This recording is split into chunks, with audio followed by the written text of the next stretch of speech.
المصطفى اما بعد فاعوذ باللہ من الشیطان الرجیم بسم اللہ الرحمن الرحیم ان اللہ یأمر بالعدل والاحسان وإیتاء ذی القربى وینہی عن الفحشاء والمنکر والبغی یعظکم لعلکم تذکرون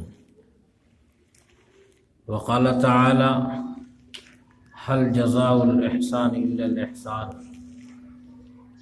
صدق اللہ العظیم۔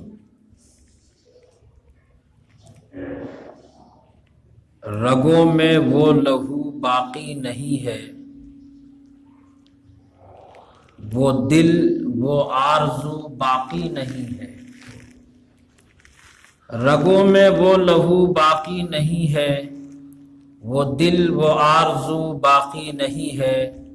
نماز روزہ و قربانی و حج، نماز روزہ و قربانی و حج یہ سب باقی ہیں، تو باقی نہیں ہے۔ گرامی قدر بزرگوں، میں نے آپ سے عرض کیا تھا کہ اللہ تبارک و تعالی ہم کو قرآن کے ماننے والوں کو اور پوری انسانی برادری کو عدل کا حکم دیتا ہے، احسان کرنے کا حکم دیتا ہے۔ علامہ قرطبی رحمۃ اللہ علیہ نے لکھا کہ عدل یہ سماج میں مساوات کو برقرار رکھتا ہے، لیکن محبت کو بڑھاوا نہیں دیتا۔ ایک آدمی کے جو حق ہمارے اوپر تھے ہم نے اس کو دے دیا، میرا حق جو اس پر تھا وہ ہم نے لے لیا، تو اس سے محبت قائم نہیں ہوگی، برابری تو ہو جائے گا۔ یہ جو شکوہ ہے کہ کسی نے ہمارے حق کو چھین لیا ہے، یہ شکایت تو زبان پر نہیں آئے گی، لیکن ہمارے دل میں یا ہمارے لیے کسی دوسرے کے دل میں احترام ہو جائے، محبت پیدا ہو جائے، یہ چیزیں عدل سے پیدا نہیں ہوں گی۔ اللہ تبارک و تعالیٰ نے اس سے بڑھ کر کے یہ کہا کہ اللہ تمہیں حکم دیتا ہے احسان کرنے کا۔ احسان یہ ہے کہ کسی کا حق دے دیا جائے اور حق سے بھی زائد عطا کیا جائے، یہ محبت پیدا کرنے کی چیزیں ہیں۔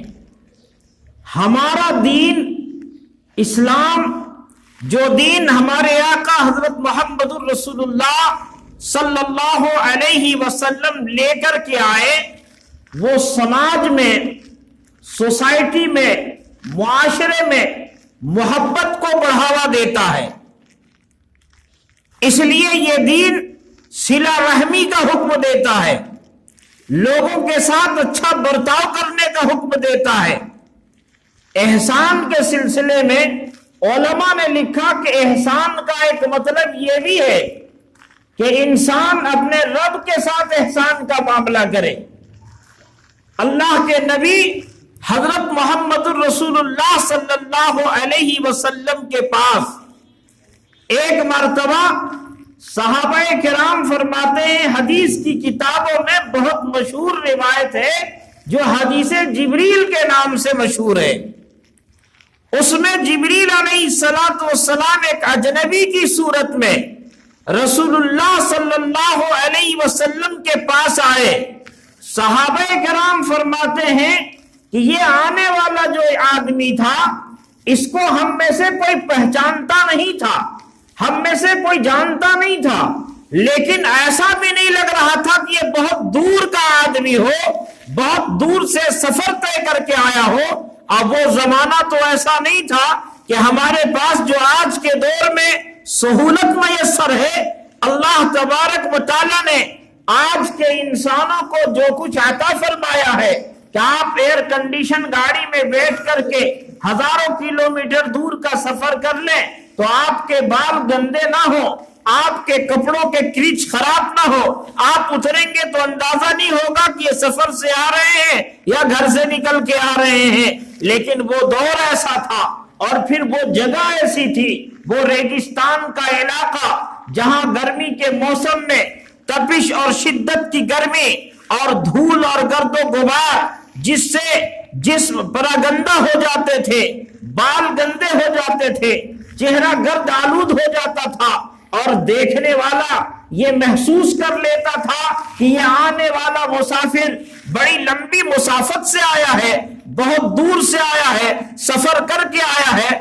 صحابہ یہ کہتے ہیں کہ ان کے چہرے سے ایسا کوئی اثر موجود نہیں تھا کہ ایسا محسوس ہو یہ بہت لمبی مسافت طے کر کے آیا ہو اور ہم میں سے کوئی پہچانتا نہیں تھا۔ انہوں نے آ کر کے کئی سوالات کیے، ان میں سے ایک سوال یہ تھا، مل احسان یا رسول اللہ صلی اللہ علیہ وسلم، احسان کیا ہے؟ اے اللہ کے نبی احسان کے بارے میں بتائیے کہ احسان کیا ہے۔ تو حضور علیہ السلام نے بتایا کہ احسان یہ ہے کہ تم اللہ کی عبادت ایسے کرو کہ جیسے اللہ کو دیکھ رہے ہو۔ اگر یہ محسوس نہیں کر سکتے اور یہ احساس پیدا کرنے کے لیے تو بڑے مجاہدے کی ضرورت ہے، وہ استحضار اور یہ دھیان اللہ تبارک و تعالیٰ کا قرب حاصل کرنے کے لیے بہت مجاہدہ کرنے کے بعد یہ مقام انسانوں کو حاصل ہوتا ہے کہ وہ خود کو محسوس کرے کہ میں رب کو دیکھ رہا ہوں، میں پروردگار کو دیکھ رہا ہوں۔ لیکن اگر یہ محسوس نہ ہو تو احسان کا ادنا درجہ یہ ہے کہ تم یہ محسوس کرو کہ ہم عبادت کر رہے ہیں، ہم جو کام کر رہے ہیں میرا رب مجھے دیکھ رہا ہے، میرا اللہ مجھے دیکھ رہا ہے۔ جب یہ چیزیں تمہارے اندر آ جائیں گی تو یہ احسان ہے۔ احسان کا معنی حسن پیدا کرنا اپنے اعمال میں، وہ اعمال نماز ہو یا روزہ ہو، حج ہو، زکوٰۃ ہو، اس کے علاوہ سماجی معاملے ہو، لین دین کا معاملہ ہو، تجارت ہو، کاروبار ہو، یہ تمام چیزوں میں احسان ہو، حسن پیدا ہو جائے، بہتری آ جائے۔ اللہ تبارک و تعالیٰ نے انسانوں کی پیدائش کا، زندگی اور موت کی پیدائش کا ایک مقصد یہ بھی قرار دیا، لِيَبْلُوَكُمْ أَيُّكُمْ أَحْسَنُ عَمَلًا، ہم تمہیں آزمائیں گے کہ تم میں اچھا عمل کون کرتا ہے، بہترین عمل کون کرتا ہے۔ تو احسان کا ایک معنی یہ ہے کہ تمہارے اعمال میں اور تمہارے کریا کلاموں میں، تمہارے کام کاج میں حسن پیدا ہو جائے۔ اور یہ حسن کب پیدا ہوگا؟ کہ جب انسان کے دل میں اللہ رب العزت کا استحضار ہو، رب تبارک و تعالیٰ کی بڑائی کا استحضار ہو، رب العالمین کا دھیان آ جائے تو یہ حسن پیدا ہوگا۔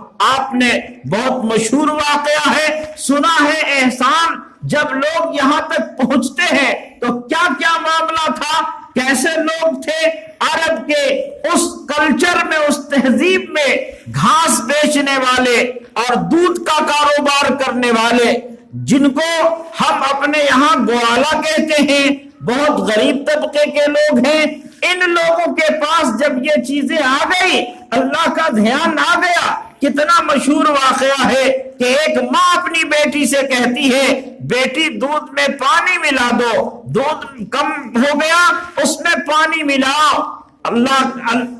وہ بچی کہتی ہے، وہ لڑکی کہتی ہے، آج ہم میں جو لوگ ہیں ہمیں اپنا تجزیہ کرنا چاہیے، ہمیں اپنا محاسبہ کرنا چاہیے۔ آج ہمارے ایمان کا اور اللہ تبارک و تعالیٰ سے ہمارے تعلق کتنے کمزور ہو گئے کہ ہم مسجد میں بیٹھ کر کے اور تسبیح ہاتھ میں لے کر کے بھی ہم ایسی چیزوں سے نہیں رک پاتے ہیں جن سے اللہ اس کے رسول نے منع کیا ہے۔ برائی کرنے سے، غیبت کرنے سے، چغلی کرنے سے، اس سے ہم نہیں رک پاتے ہیں، مسجدوں میں بھی دھڑا دھڑا ہم ایسے کام کرتے ہیں جس سے اللہ اس کا رسول ناراض ہوتا ہے۔ یہ گھر میں بچی کہہ رہی ہے امی جان امیر المومنین کا حکم ہوا ہے کہ کوئی دودھ میں پانی نہ ملائے۔ ماں نے کہا بیٹی امیر المومنین تو یہاں نہیں ہے۔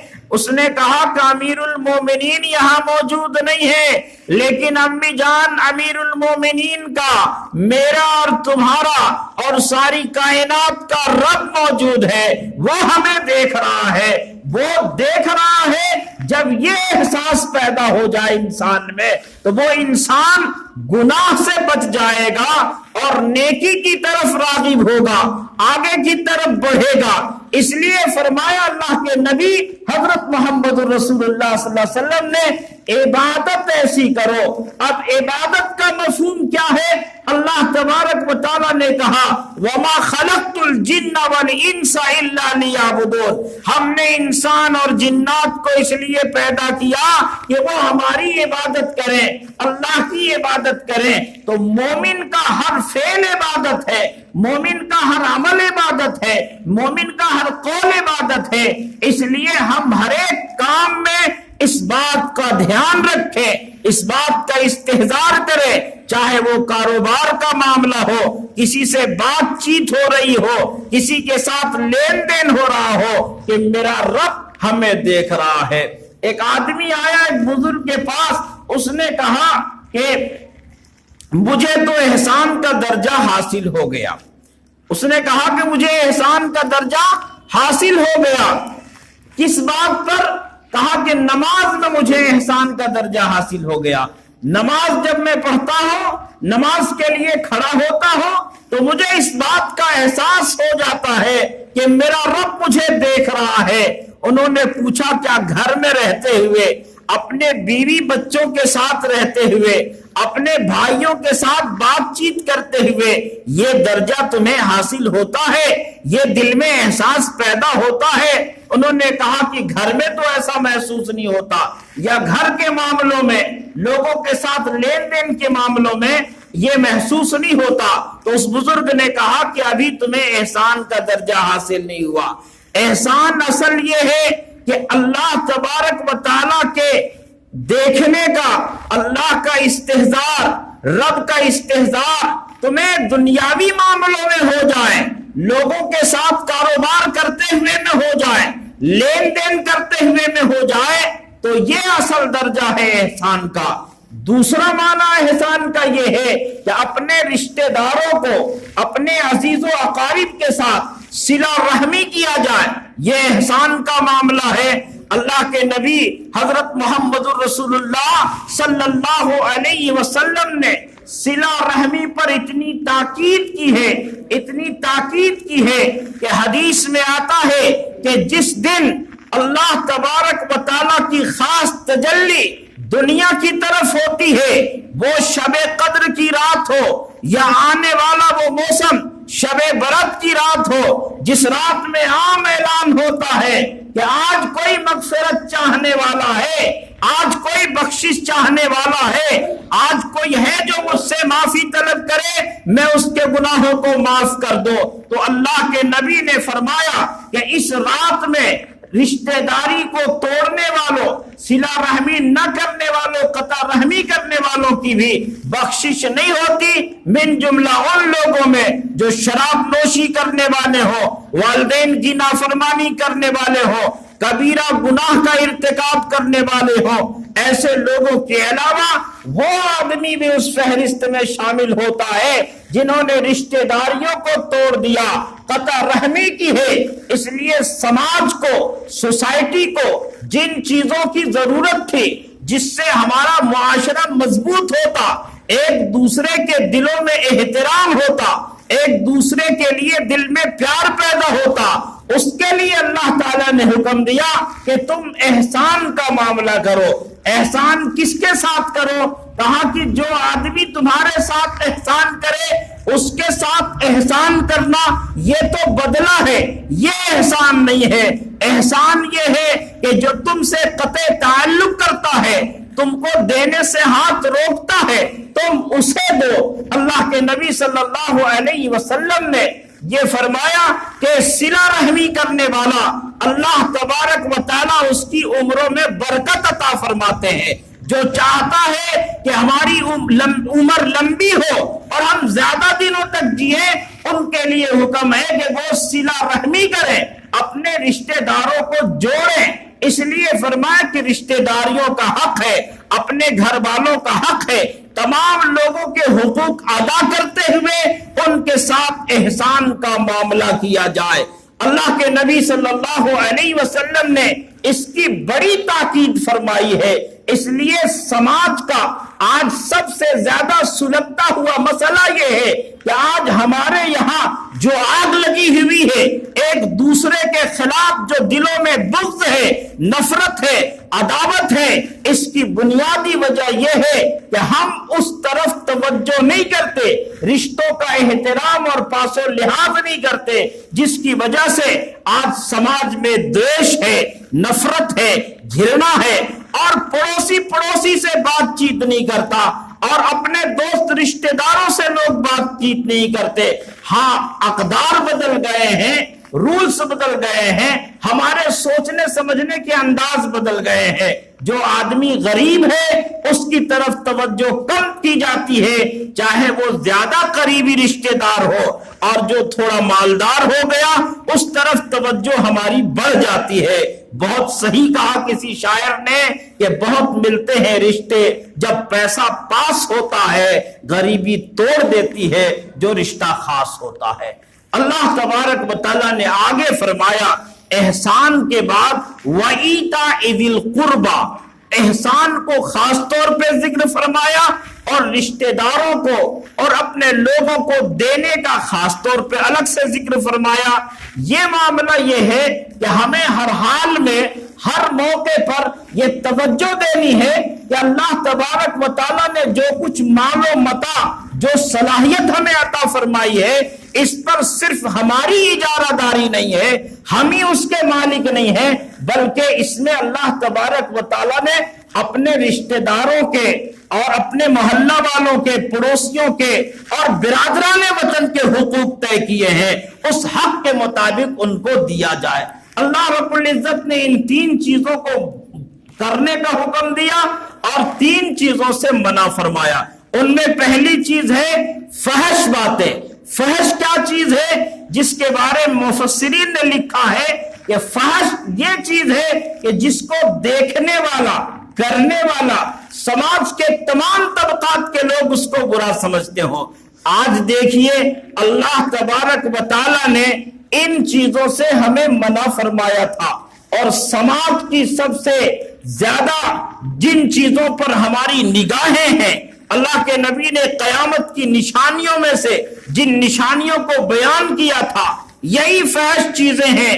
آج ہمارے گھروں کے جو لباس ہیں، آج ہمارے گھروں کا جو رہن سہن ہے، یا سوسائٹی میں جو لوگ جیون یاپن کر رہے ہیں، زندگی گزار رہے ہیں، جس انداز سے لوگوں کا پہناوا ہو گیا، لوگوں کا لباس ہو گیا، چال چلن ہو گیا، یہ تمام وہ چیزیں ہیں کہ اگر کوئی بھی آدمی، کسی بھی آدمی سے آپ پوچھیں گے، وہ ہندو ہو کہ مسلمان ہو، وہ کافر ہو یا ایمان والا ہو، اس سے اگر پوچھیں گے کہ یہ جو لباس ہماری بیٹیاں پہن رہی ہیں، ہمارے لڑکے پہن رہے ہیں، یہ لباس کیا عزت دار لوگوں کے لیے ہے، تو ہر ایک آدمی، چاہے اس کے گھر میں لوگ استعمال کر رہے ہو، وہ جینس پینٹ کا معاملہ ہو، وہ لڑکیوں کے ٹی شرٹ پہننے کا معاملہ ہو، اسکرٹ پہننے کا معاملہ ہو، تو ہر ایک آدمی جو عقل رکھتا ہے، شعور رکھتا ہے، وہ اس کو برا کہتا ہے۔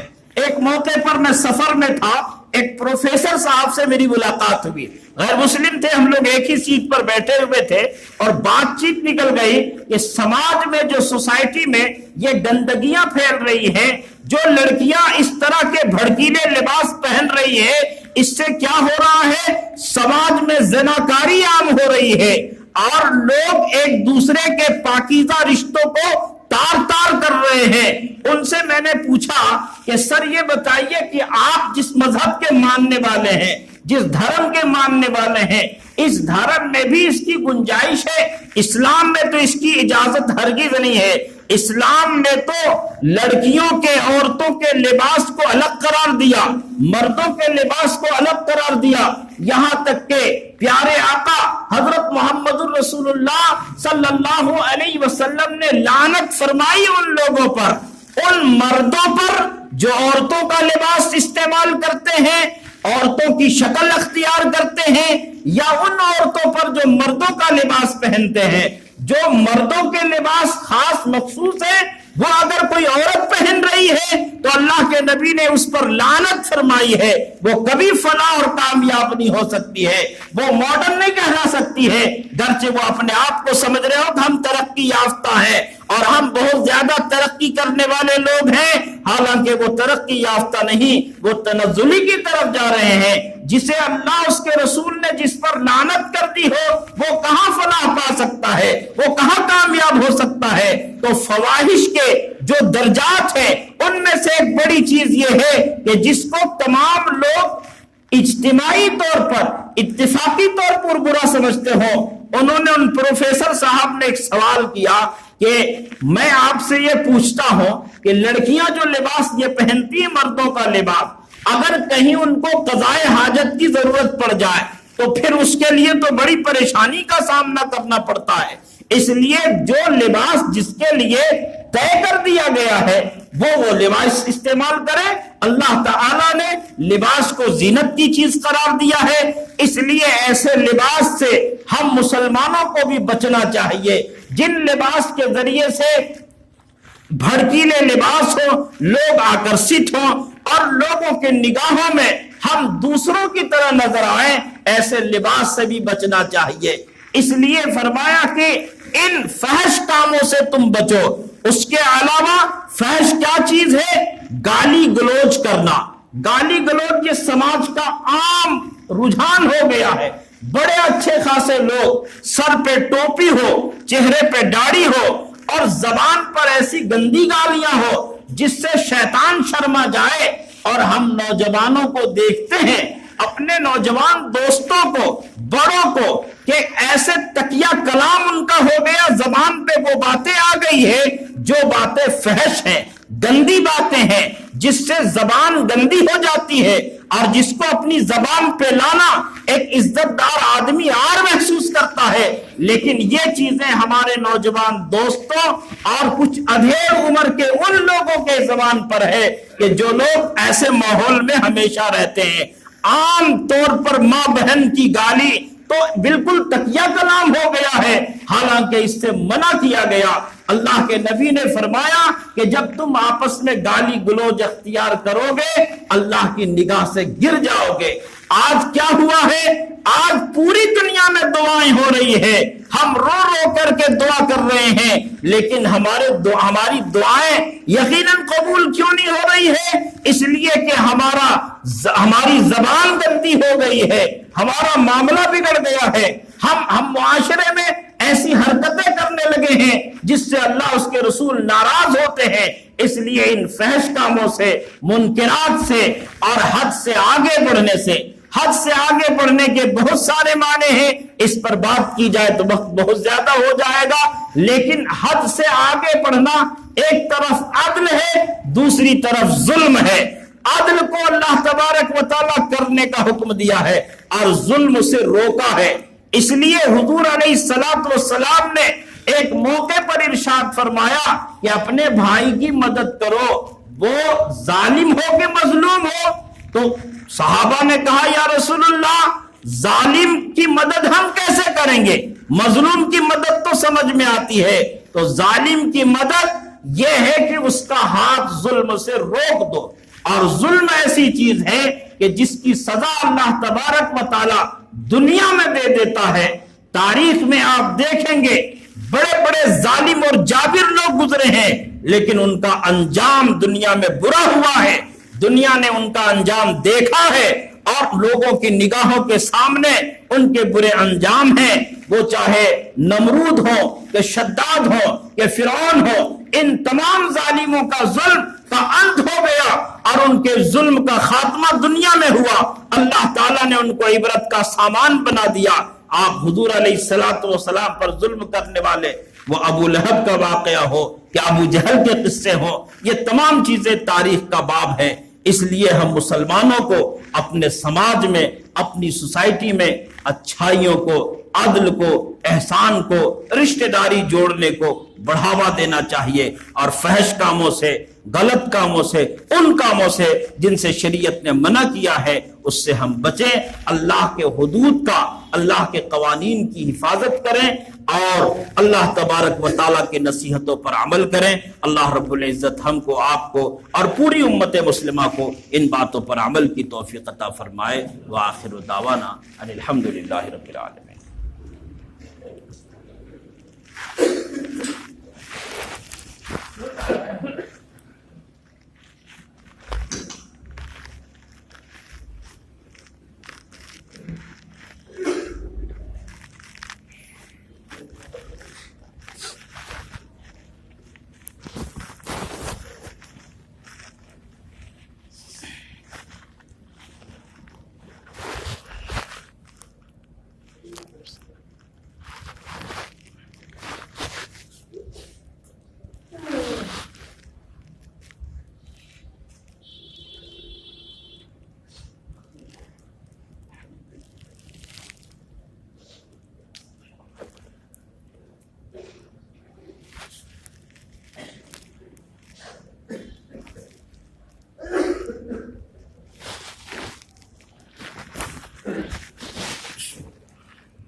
وبرکاتہ۔